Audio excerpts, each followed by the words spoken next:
तो मार्केट देखते देखते डेज हाई पे आ गया और 100 पॉइंट इसने कचोड़ लिया है निफ्टी की तेज़ी के अंदर। बैंक निफ्टी तो ऑलमोस्ट अब 500 पॉइंट तेज़ है। सुबह बैंक निफ्टी ने पहले सिग्नल दे दिए थे कि चलेगा, ये निफ्टी के मुकाबले ज़्यादा स्ट्रांग होकर चलेगा। वो बात हमने सुबह आपको नोटिस भी करवाई थी। एक कैचअप रैली थी, करीब 2% का डिफरेंस है और बैंक निफ्टी को पूरा करना, और बैंक निफ्टी उससे ठीक पहले ये काम करते हुए दिख रहा है। तो बैंक निफ्टी के अंदर, निफ्टी के अंदर, सेंसेक्स के अंदर, मिड कैप स्टॉक्स के अंदर चौतरफा तेज़ी है। कुछ हद तक फेयर कम नहीं हुआ। फेयर तो मार्केट के अंदर एज इट इज़ है 4.5% कम। बट हाँ, लेवल्स का कंफर्ट या फिर मार्केट में जो और खबरें आ रही हैं बाज़ार के अंदर, वो सब कुछ आपको नोटिस करवा रही हैं और वो सारी खबरें कहीं ना कहीं वापस तेज़ी का रुख दे रही हैं। ऑप्शंस वाले कृपा करके थोड़ा सावधान रहें। मार्केट के अंदर मोमेंटम दो तरफा है, आप ध्यान रखिएगा। दूसरा पॉइंट, अभी भी निफ्टी के अंदर ओपन इंटरेस्ट काफ़ी ज़्यादा है। निफ्टी का फ्लक्चुएशन बैंक निफ्टी के मुकाबले थोड़ा ज़्यादा होगा जब भी होगा। फिलहाल अभी एडवांस डिक्लाइन आप रेशो देख पा रहे हैं, हालांकि 1:2 की रेशो अब हम आ चुके हैं। सुबह ऐसा नहीं था, लेकिन अगर आप एनएससी और बीएससी को चेक करेंगे ना, तो वहाँ पर ये रेशो ख़राब है। सिर्फ एफ एंड वाले शेयर्स में रेशो ठीक है अगर आप गौर से इसको देखेंगे तो। नहीं तो अमूमन क्या होता है, एक सिमेट्रिकल चलता है, लेकिन इस बार इसी में भी डाइवर्जेंस है। तो मैं ये तो नहीं कह रहा कि आज बाज़ार अभी कमज़ोर है, बट हाँ, अंदर खाने वो ताकत नहीं है। आज इंडेक्स मैनेजमेंट ज़्यादा दिख रहा है बनस्पत स्टॉक्स मैनेजमेंट के। स्टॉक्स अंदर अंदर खाने आज बहुत अच्छा नहीं, बट हाँ, इंडेक्स का मैनेजमेंट आज बढ़िया है, क्योंकि कुछ बड़े शेयर्स की जिनकी वेटेज है मार्केट के अंदर, वो एक तरफा आज काम करते हुए दिख रहे हैं। स्पेशली बैंक निफ्टी के अंदर, जहाँ पे 12 में से करीब 12 शेयर ही तेज़ आपको दिखेंगे। इंडिया विक्स ऑलरेडी दिखा दिया, एडवांस डिक्लाइन रेशो आपने देख ली है, निफ्टी के फ्यूचर्स आपने देख लिए, बैंक निफ्टी के फ्यूचर्स आपने देख लिए। इन सब पे चर्चा करेंगे आज के हमारे मान अजीत मिश्रा से, और उनसे ज़रा समझेंगे कि अभी क्या करना चाहिए। लेकिन ठीक उससे पहले फ्राइडे का रिपोर्ट कार्ड आपको दिखाते हैं। चंदन तापड़े हमारे मेहमान थे, उनका रिपोर्ट कार्ड स्क्रीन पर आएगा।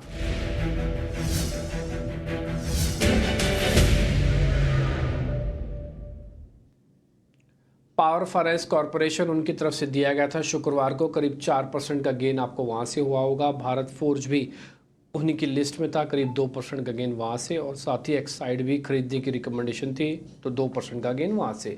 4 और 2 6 और 2 8, 8% का गेन है। इसका सिर्फ आप 20% से 25% रखिए, यानी कहने का मतलब कहीं 2-2.5% का गेन।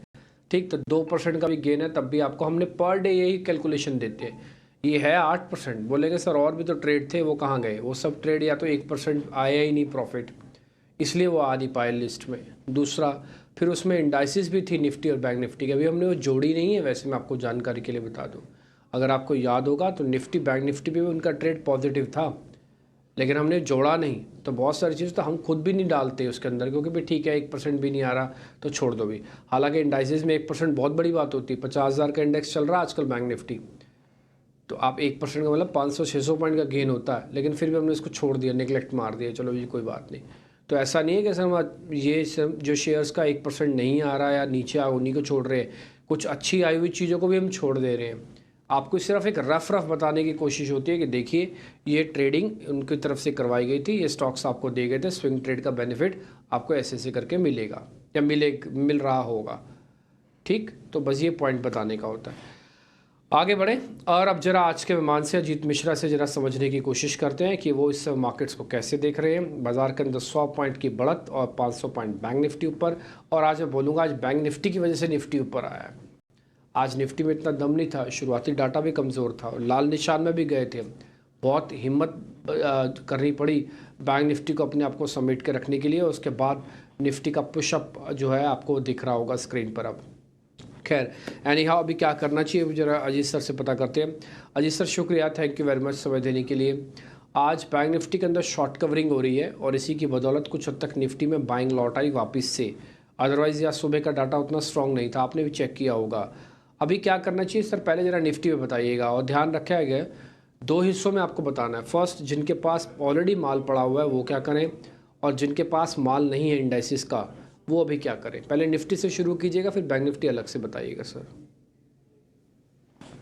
या अगर आपने निफ्टी तो देखिए, जैसे कि आपने भी शेयर किया प्रोग्राम की शुरुआत में कि कहीं न कहीं इंडेक्स मैनेजमेंट, तो अगर आप बात करें तो टॉप 5 नाम इनकी तरफ से करीब-करीब 70 से 80 पॉइंट का कंट्रीब्यूशन है, जिसमें HDFC, axis, ICICI, L&T, TCS, Infosys ये नाम आते हैं। तो डेफ़िनेटली यहाँ पे अब थोड़ा-सा इस तरीके से ही रहेगा मार्केट की जो अंडर परफॉर्मेंस देखी है हमने लार्ज कैप की, वो अब थोड़ी-सी कम हो रही है इंडेक्स के रिकॉर्ड हाई बनने के बाद। ब्रॉडर इंडाइसेस में सेम टोन है जैसे कि हम पिछले 2 दिनों से देखते आ रहे हैं, जबकि इंडेक्स संभला है तब से थोड़ा-सा ब्रॉडर इंडाइसेस बैक फुट पे हैं।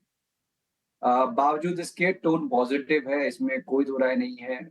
काफ़ी स्ट्रॉन्ग क्लोज़ था लास्ट वीक का, आज का हम कंटिन्यूएशन देख रहे हैं। बट अगर आप डेली चार्ट पे देखेंगे निफ्टी तो एक राइजिंग चैनल फॉर्म हो रहा है निफ्टी का, जहाँ पे करीब 23,150 से लेकर 200 का जोन है, वहाँ पे एक अपर ट्रेंड लाइन का एक रेजिस्टेंस है। तो आप उन लेवल्स के बहुत नज़दीक पहुँचने वाले हैं। तो एक मार्जिनल पॉज़ कंसोलिडेशन दोबारा से मार्केट में देखने को मिल सकता है। बट क्योंकि रोटेशनल बाइंग चल रही है इंडेक्स मेजर्स में, तो टोन आपको पॉजिटिव ही रखना है। Buy on dips basically market उस तरीके से फॉर्म में अभी ट्रेड कर रही है। जिनके पास है डेफिनिटली दे शुड होल्ड। अब मेरे हिसाब से आपको 22,900 से लेकर 800 का जोन है, वो स्ट्रॉन्ग सपोर्ट एरिया है, तो वो आपको एज स्टॉप मेंटेन करना है। जो फ्रेश इनिशिएट करना चाहते हैं मेरे हिसाब से ऑप्शंस के थ्रू करें। तो जो 30 मई वाली करीब 23,200 वाली जो ऑप्शन है, वो ₹106 के अराउंड ट्रेड कर रही है एनपी अभी। तो उसको आप देख सकते हैं 58 का एक स्टॉप लॉस रख के 180 से लेकर 200 तक के टारगेट्स के लिए। अब आते हैं बैंकिंग पे, तो देखिए बैंकिंग डेफिनिटली आज जो कंट्रीब्यूशन है ऑब्वियसली वो बैंकिंग की तरफ से ज़्यादा है और नॉर्मल है क्योंकि डिम्पी देखिए अभी तक बाकी सारे सेक्टर बैंकिंग, आईटी और एफएमसीजी इन 3 को छोड़कर चाहे वो एनर्जी हो, चाहे वो ऑटो हो, उन लोगों ने अपना काम कर दिया है। तो अब इनके ऊपर ज़िम्मेवारी है कि ये ट्रेंड एक्सटेंड होता है और मोमेंटम कंटिन्यू होता है कि नहीं। बट बैंकिंग आज के लिए मेरे हिसाब से 49,500 का जो हर्डल है ऑलमोस्ट आप उसके पास पहुंच चुके हैं। यहाँ पे रिस्क टू रिवॉर्ड फेवरेबल नहीं है। तो अगर आपके पास एग्जिस्टिंग कोई पोजीशन है, आप एक ट्रेलिंग स्टॉप लॉस मेंटेन करिए। तो जैसे मान के चलिए आप 49,300 350 का एक स्टॉप मेंटेन करिए। फ्रेश बाय करना चाहते हैं तो इस डिप अगर आपको मिलता है बैंकिंग में उन्हीं लेवल्स के पास, वहां पे आपको देखना चाहिए 49,000 के स्टॉप लॉस के साथ एंड पोजिशनली फिर आप देखेंगे कि दोबारा से 50,000 50,400 तक के लेवल भी पॉसिबल है। तो बैंकिंग में मेरे हिसाब से अभी फॉर टाइम बिंग अवॉइड करना चाहिए इस मूव के बाद। निफ्टी में आप 23,200 वाली कॉल के साथ जा सकते हैं 30 मई की, जो कि करीब 106 के पास ट्रेड कर रही है विद स्टॉप एट 58।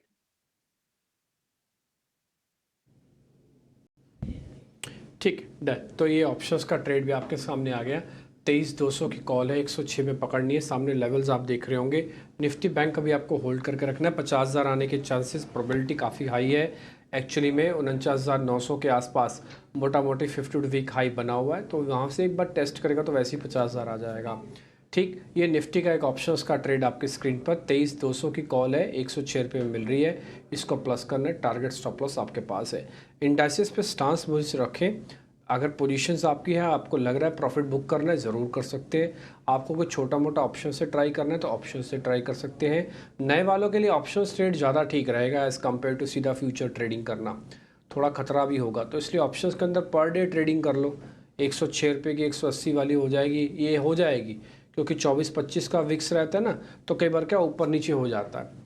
तो आपको ये कॉल का बेनिफिट ले लेना चाहिए। ठीक है जी, निफ्टी का हो गया, बैंक निफ्टी का मोटा मोटी व्यू पॉइंट हमने आपके सामने रख दिया। शेयर्स पे बढ़े आगे, ताज़ा खरीदारी वाले स्टॉक्स अब आपकी स्क्रीन पर आएंगे।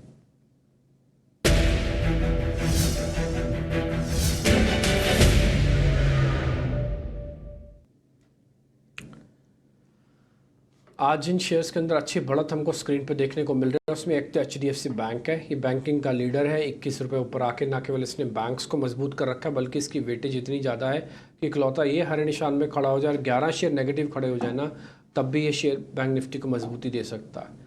और दूसरा है पॉलीकैब का। HDFC बैंक और पॉलीकैब दोनों एक बार चेक कर लेना। जी सर, कोई ट्रेड बनता तो फिर बताइए। देखिए डिप्टी, जैसे कि हम बात कर रहे थे कि आज 1.5% ऊपर है, तो इसका कंट्रीब्यूशन ऑलमोस्ट जो आप 90 पॉइंट देख पा रहे हैं स्क्रीन में, इसमें से करीब करीब 35 से 40 पॉइंट का कंट्रीब्यूशन एचडीएफसी की तरफ से है। अब यहाँ पे जो प्रीवियस स्विंग हाई था, जहां से कि इसने लास्ट टाइम रिट्रेस किया था करीब 1550 के पास, आप उसके नजदीक पहुंच चुके हैं। मेरे हिसाब से एक बीटर हो सकता है, थोड़ा बहुत पॉज हो सकता है, बट काफी लंबे टाइम बाद ये अपनी अंडर परफॉर्मेंस को थोड़ा सा सबसाइड करने की कोशिश कर रहा है। अपने एवरेजेस को इसने काफी टाइम बाद डिसाइसिवली होल्ड किया है। तो मैं अज्यूम कर रहा हूँ एक बार को प्रीएम्प्ट करने वाली बात है कि 1550 इस बार ब्रेक हो जाएगा और आप 1620 1640 जो गैप है बेसिकली डेली चार्ट पे उसको फिल करने का अटेम्प्ट करेंगे। तो यहाँ पे मेरी रिकमेंडेशन होगी एक्यूमुलेट करने की, करंट लेवल्स के अराउंड पे 1520 से लेकर 40 तक आप एक्यूमुलेट करिए। 1500 का एक स्टॉप लॉस रखिए और इमीडिएट टारगेट होगा जो मतलब पोजिशनल 1580 का और फिर उसके बाद इवेंचुअली 1640। पॉली क्या है अपने रिकॉर्ड हाइस पे ट्रेड कर रहा है, काफी स्ट्रॉन्ग रिकवरी देखने को मिली है हमें स्टॉक में, आज भी अपने रिकॉर्ड हाइस पे ही होल्ड कर रहा है।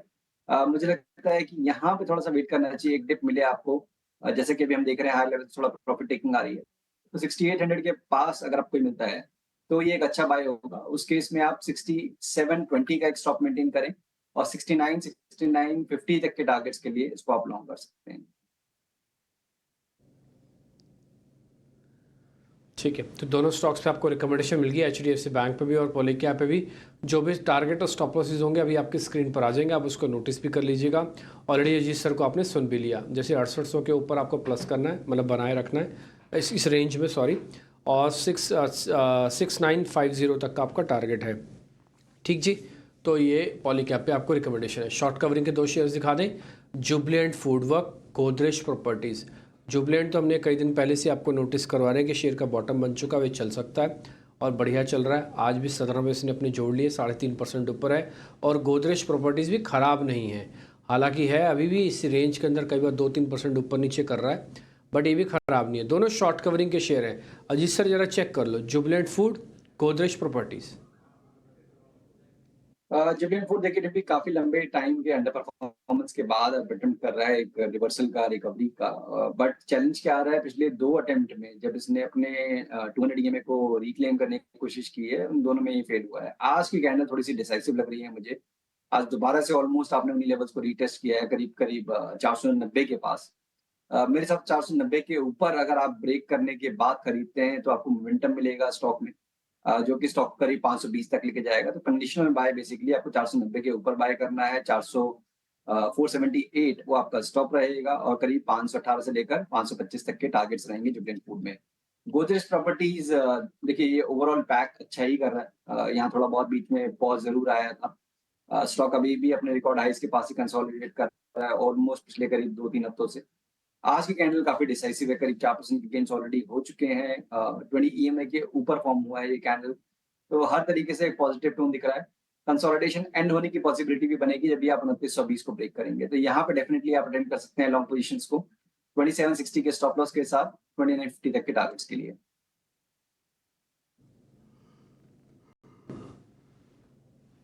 ठीक है जी, दोनों शेयर्स पे आपको रिकमेंडेशन मिल गई है, एक तो जुबलेंट फूडवर्क पे और दूसरा है गोदरेज प्रॉपर्टीज़ पे। इन दोनों पे रिकमेंडेशन आपने नोटिस कर ली होगी। ठीक जी, एक कंडीशन लगा हुआ है, बस छोटी सी कंडीशंस है। टिपिकली क्या है ना, शेयर थोड़े चले हुए हैं अब मार्केट के अंदर, सामने अभी इवेंट कभी क्लोज नहीं हुआ, इवेंट अभी ओपन है। अभी तक हम सब कुछ वैसा ही मान के चल रहे हैं जैसे बाजार आपको रिफ्लेक्ट कर रहा है कि सेम गवर्नमेंट की रिपीटेशन हो रहा है, पॉलिसीज़ पैरालिसिस नहीं होगा, बाजार ऐसे चलेगा, कंपनीज चलेंगी डिफेंस वाली, रेलवेज़ वाली नहीं चले इस तरीके से चलेंगी, सरकारी कंपनीज अपने आप में ठीक होगा, फ्रंट लाइन शेयर के अंदर एफआईज आ जाएगा, एफआईज ऑलरेडी को पोजीशंस बढ़ा चुका है। ये सब कुछ ना मार्केट डिस्काउंट भी दे रहा है, ऐसा नहीं कि आप ही सोच रहे हैं, ये सब कुछ जो सोच रहे हैं ना वो धीरे धीरे करके मार्केट उसको नंबर्स भी दे रहा है। हाँ, एक सिल्वर लाइनिंग ज़रूर खींचनी होगी, अगर ये नहीं हुआ तो क्या, तो उस तो के लिए आपको तैयार होना है, बस और कुछ नहीं है। ये सब कुछ अभी चल रहा है बाज़ार के अंदर, ऐसा नहीं है कि नहीं है। और मैं आपको ट्रस्ट में ये ना धीरे धीरे करके सारी अच्छी खबरों को डिस्काउंट भी कर रहा है। आप नया हाई ऐसे नहीं बना रहे हो, अच्छी खबरों को डिस्काउंट करके नया हाई बना रहे हो। बुरी खबरों का कोई भी दूर दूर तक नामो निशान नहीं, जो थोड़ा बहुत था भी वेटेज वो भी ख़त्म हो रहा है, बट इवेंट क्लोज नहीं हुआ, इवेंट अभी भी स्टिल पेंडिंग है और नियर टू इवेंट हो गए अब हम। तो बस मैं इतना ही इस बात से ये कहना चाहता हूँ कि भाई आप थोड़ा बी अवेयर रहो, टाइमली प्रॉफिट्स बुक करते रहो, पोजीशंस को थोड़ी सी लाइट रखो, जो स्टॉक समझ में आ रहे हैं उसी में मन बना के ट्रेड करो, नहीं तो छोड़ते जाओ। दूसरा, अगर 10 दिन काम नहीं भी करोगे तो कुछ ऐसा कोई हाई तौबा नहीं मचने जा रही है, अगर आप इस वॉलेटिलिटी को नहीं झेल पा रहे हैं तो। तेज़ी वाले सभी स्टॉक्स देख लिए, अब जरा मंदी के स्टॉक्स आपके सामने रखते हैं, कोई ट्रेड बनेगा तो वो भी आप नोटिस कर लीजिएगा। तो फ्रेश शॉट्स अब आपकी स्क्रीन पर आएंगे।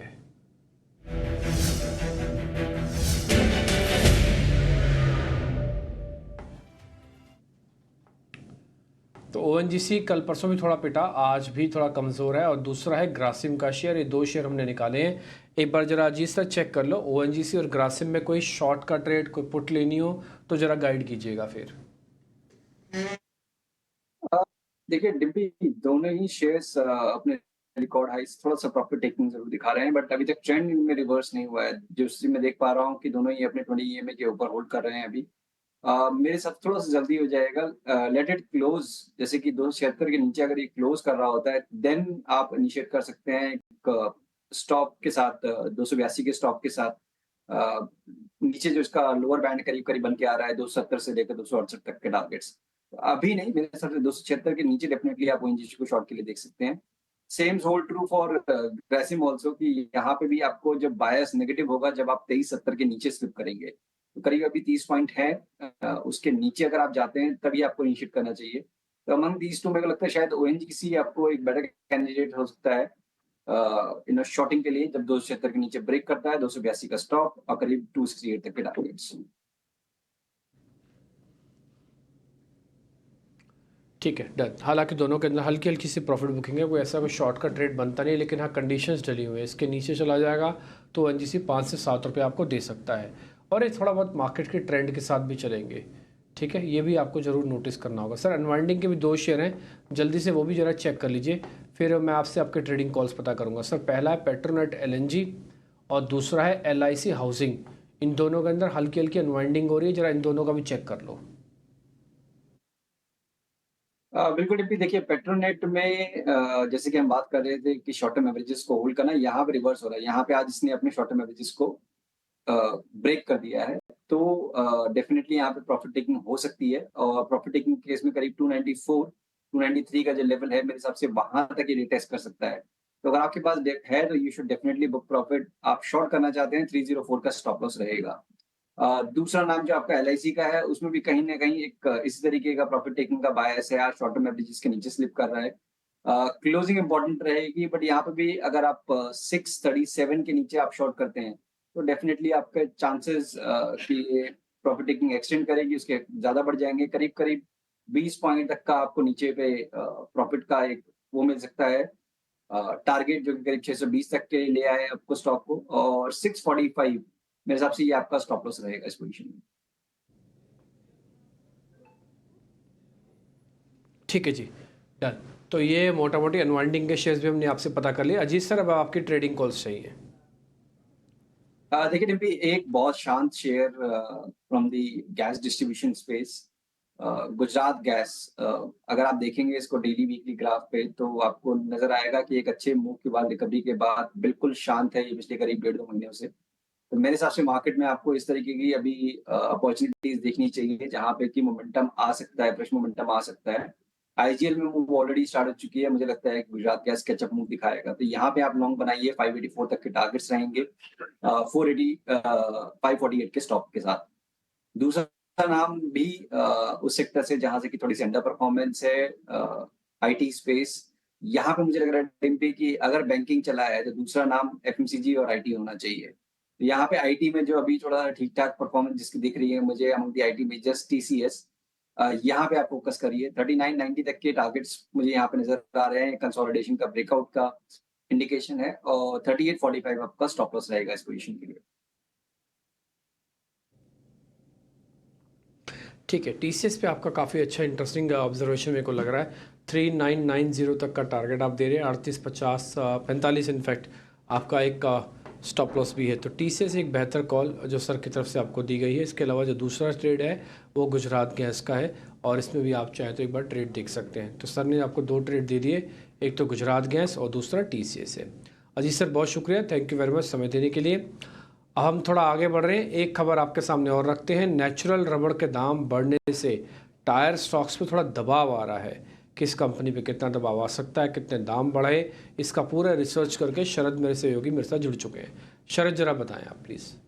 जी बिल्कुल, टायर स्टॉक्स में थोड़ी सी जो है हम सेलिंग प्रेशर देखने मिल रहे हैं। कुछ कुछ चुनिंदा नाम है यहाँ पे जो इंटरनेशनल प्राइजेज है हमने चेक किया लगभग हम कह सकते हैं 8 से लेकर 10% तक बढ़ गए हैं अप्रैल के लो से, यानी कि इंटरनेशनल प्राइसेस लगभग $2.1 प्रति केजी से ज़्यादा अभी हो चुका है। और याद रखिए जो नेचुरल रबर प्राइसेस होती हैं, जब टायर बनता है तो इस पे लगभग 20 से लेकर 40% का जो रॉ मटेरियल कॉस्ट होता है आपका यही देखने मिलता है कि टायर में जो है नेचुरल रबर का रहता है। ये जंप किस लिए आए, इसका 2 कारण हैं। एक तो सप्लाई डिमांड में मैच हुआ है, आपका जो एक्सपोर्टिंग कंट्रीज़ है जैसे कि थाईलैंड और मलेशिया में, वो अभी भी इम्पैक्ट जो है देखने मिल रहा है। इसके अलावा ईवी का जो डिमांड है वहाँ पे भी पिकअप आ रहा है चाइना से, ये जो है चैनल चेक्स बता रहे हैं। ओवरऑल एक प्राइसिंग इम्पैक्ट ज़रूर आएगा क्योंकि रॉ मटेरियल कॉस्ट बढ़ जाएगी, तो लेकिन याद रखिए इसमें एक क्वार्टर का लैग आता है। अगर नेट इम्पैक्ट देखें तो 5 से लेकर 8% तक का EBITDA इम्पैक्ट देखने मिल सकता है, वही EPS का 10 से 12% का इम्पैक्ट। के अलावा जो है अगर इंडस्ट्री के बारे में बात करें तो क्रिसिल की इंपॉर्टेंट रिपोर्ट आई है, वो कह रहे हैं कि कैपेक्स तो बढ़ेगा 35% बढ़ के लगभग 5,000 करोड़ का होने वाला है आने वाले 2 से 3 साल में। और रिप्लेसमेंट डिमांड स्पेशली जो कमर्शियल व्हीकल सेगमेंट की है वहाँ पे स्ट्रेंथ देखने मिलेगी। और ओवरऑल जो ऑफ रोड टायर्स की डिमांड है US, यूरोप और मार्केट्स में जो है वहाँ पे भी स्ट्रेंथ पकड़े में आएगा। वैल्यूएशंस की भी अगर हम बात कर लेते तो अपोलो टायर्स और सीएट में जो है वैल्यूएशन थोड़ी करेक्शंस आई है, टीन्स में वैल्यूएशंस हैं 16 to 14 टाइम्स जो है FY26 पी रेशियो। वही अगर बात करें महंगे वाले शेयर्स के तो यहाँ पे बालकृष्ण इंडस्ट्रीज़ और MRF जैसे स्टॉक्स है जिनका वैल्यूएशन 29 to 34 टाइम्स आपके पी रेशियो में आ रहा है वित्त साल 2026 को लेके। But overall tyre stocks focus में है क्योंकि जो नेचुरल रबर प्राइसेस है उनमें 8 से लेकर 10% का उछाल अप्रैल के लो से देखने मिला है। ठीक है शरद, बहुत शुक्रिया, थैंक यू वेरी मच ये पूरी की पूरी डिटेल बताने के लिए। और किस किस स्टॉक की कितनी कितनी वैल्यूएशन है ये मल्टीपल्स की फॉर्म में आपको स्क्रीन पर दिख रहा होगा। 16 टाइम 14 टाइम्स बड़ा, जो भी शेयर महंगे हैं वो आपको ज़्यादा मल्टीपल फॉर्म में होंगे वो। ठीक जी, फिलहाल इस कार्यक्रम से भी इतना ही, नमस्कार।